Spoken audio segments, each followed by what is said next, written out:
নমস্কার বন্ধুরা, স্বাগতম আরও একটি নতুন ভিডিওতে। সালটা 2007। তরুণ দলটা টি-20 ওয়ার্ল্ড কাপের প্রথম আসর জিতেই তাক লাগিয়ে দিয়েছিল পুরো বিশ্বকে। সম্ভবত আইপিএল এর বীজ বোনা হয়েছিল ঠিক সেদিন থেকেই। সংক্ষিপ্ত ফরম্যাটে সফলতা, জনপ্রিয়তা, আকর্ষণকে কেন্দ্র করেই পথ চলা শুরু হয়েছিল আইপিএল এর। অভিধানে একটা কথা লেখা আছে, সত্যি হয়তো কখনো কীর্তি কর্তাকে ছাড়িয়ে যায়। আইপিএল এর গল্পটা ঠিক সেরকমই।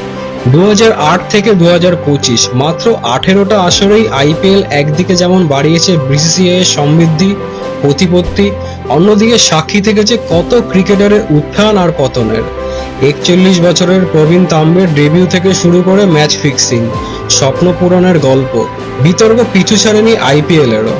2008-এর 9.5 কোটি থেকে শুরু করে 2025-এর 27 কোটি, এই পরিসংখ্যানই বলে দেয় সাকসেস আর ব্র্যান্ড ভ্যালু। হঠাৎ করে শুরু করা একটা লিগ পৃথিবীর শ্রেষ্ঠ লিগ হয়ে উঠল। তাই আইপিএলকে এক কথায় শুধুমাত্র বলা যায় মিরাকেল।